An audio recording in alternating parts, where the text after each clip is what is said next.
करता हूं। हेमंत जी, आपका स्वागत। ये कांग्रेस की नई राजनीतिक शैली है जिसका प्रदर्शन राहुल गांधी कर रहे हैं, या फिर ये आप मानते हैं कि ये ऑटो प्रोसेस में हो रहा है? ये क्या है? सर्वप्रथम तो मेरे प्रिय भाई अनुज ब्रजेश मिश्रा जी, आपको जन्मदिन की बहुत बहुत शुभकामनाएं।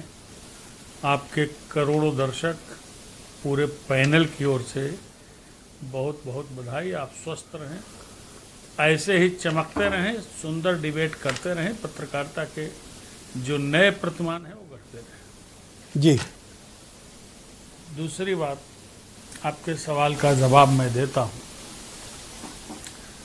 देखिए, एक बड़ी बात है, कांग्रेस को तो एक बहुत बड़ी सर्जरी की जरूरत है, लेकिन वो सर्जरी संभव नहीं है। अब अगर डॉक्टर की सर्जरी होने लगे तो सिस्टम बदल सकता है, बहुत बार देखा गया है। लेकिन प्रॉब्लम क्या है कि जिस कांग्रेस ने इस पूरे देश में दशकों तक सरकार चलाई, सत्ता उसके पास रही, सारे इक्वेशंस उसके पास रहे, उस कांग्रेस की कितनी दुर्दशा है। दो तीन बड़ी जरूरी चीजें।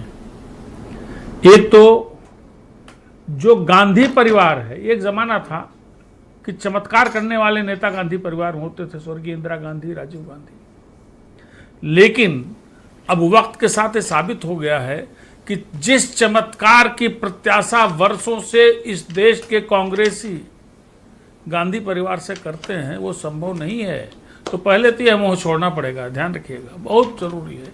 दूसरी बात, आप राजस्थान, मध्य प्रदेश और तमिलनाडु में या केरल में सरकार बना लें, लेकिन आपको जो मूल बीमारी है वो तो उत्तर प्रदेश है, जो आपको सबसे बड़ी आपकी थाती रही है। मतलब उत्तर प्रदेश का अमेठी और रायबरेली गांधी पट्टी कहा जाता था। आज से नहीं, इंदिरा गांधी के ज़माने से, राजीव गांधी के ज़माने से, सोनिया गांधी के वक्त तक, और उसी अमेठी से गांधी परिवार के प्रमुख सदस्य और सबसे बड़े चेहरे, उनको पराजय का मुंह देखना पड़ा। ये चिंताजनक बात है। कारण क्या है? कारण यह है कि जब तक आप उत्तर प्रदेश में अपनी शक्ल नहीं बदलेंगे, अपनी बीमारी की सर्जरी नहीं करेंगे, अपना संगठन नहीं बनाएंगे, तब तक आप दूसरी जगह की आशा प्रत्याशा को न्यूनतम कर दें, और वही लगातार हो रहा है। तमिलनाडु में तो पूरा प्रत्यारोपण कर दिया, केरल में सर्जरी कर दी, सरकार चलाई, कर्नाटक में नेतृत्व बदल दिया। अरे ये राहुल गांधी की ही तो ताकत है। राहुल गांधी की ताकत क्षमा सहित कांग्रेस के प्रवक्ता और कांग्रेस के प्रशंसकों और कांग्रेस के समर्थकों से क्षमा सहित 22 साल हो गए साहब। एकदम नौजवान चमकते हुए चेहरे थे। मरहूम राजीव गांधी के सुपुत्र, सोनिया गांधी के सुपुत्र थे। बड़ी उम्मीदें थी और पहला काम उनको उत्तर प्रदेश में को दुरुस्त करने का दिया गया था। 22 वर्ष हो गए साहब, कितना आदमी लंबा उम्मीद। अरे 59 साल में कांग्रेस का तमिलनाडु में सूखा खत्म किया। 59 साल बाद कांग्रेस को राहुल गांधी सत्ता में ले आए तमिलनाडु में। ये क्या उपलब्धि नहीं है? ये अच्छी चीज है, ये अच्छी बात है, लेकिन वो भी किस कीमत पर आप खुद बता चुके हैं, बाकी और भी लोग बता चुके हैं। मैं ये बात नहीं कह रहा हूं कि राहुल गांधी में कोई बुराई है, लेकिन राहुल गांधी के नेतृत्व को लेकर के भाजपा ने या और लोगों ने जो एक इमेज बना दी है, वो राहुल गांधी काबिल आदमी हैं। उनकी काबिलियत को कहीं ना कहीं साइकोलॉजिकली बहुत मतलब छोटे कद में कर दिया गया। अगर राहुल गांधी कमजोर नेता होते, तीसरी चीज तो क्या कर्नाटक में सिद्धारमैया जैसे ताकतवर नेता को मुख्यमंत्री पद से रिप्लेस करके डीके शिव कुमार को बनवाते?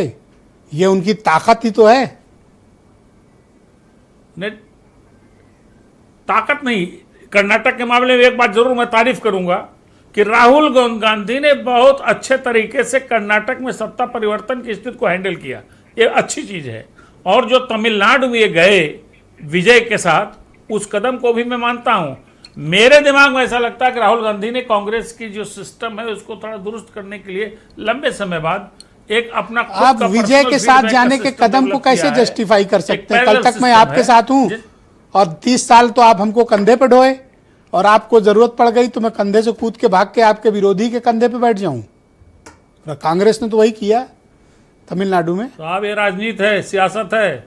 ब्रजेश जी, सियासत में जिस बाप ने आपको पैदा किया है ये नेतागण उसके भी नहीं इसको होते मैं हैं। धोखा कहता हूं। जिसने उनको ये पाला राजनीतिक पोसा धोखा है उसके भी नहीं मंजी। होते हैं, बदल देते हैं पाला। आप इसको ये तो कितने मौका अच्छे अच्छे परस्ती शब्द के दे नाम दें, राजनीति है। आप कितने अच्छे शब्द दे दें, लेकिन मैं इसको राजनीतिक धोखा कहूंगा। तो साहब धोखे के नाम ही तो राजनीति है। कितनी ईमानदारी है राजनीति में। आज शाम तक हमको याद है, सुनिएगा ब्रजेश जी, एक छोटी सी बात बता दे रहा हूं जी। हम और आप रात को 8 बजे डिबेट कर रहे थे। डिबेट का जो विषय था एक पार्टी के बड़े नेता से जुड़ा हुआ था। उन्होंने बहुत उल्टा सीधा भारतीय जनता पार्टी पे आरोप लगाया।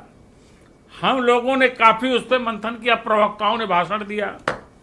अगले दिन सवेरे वो नेता जो है भारतीय जनता पार्टी में तो राजनीति में आप क्या करेंगे, यही सब तो होता है। थैंक यू, धन्यवाद। यही होता, लेकिन कांग्रेस को सहानुभूति जी है। बहुत शुक्रिया। वीरेंद्र जी भी हमें डिबेट में ज्वाइन कर चुके हैं। अपना जी धन्यवाद हेमंत जी। दुरुस्त करने की जरूरत है, खासतौर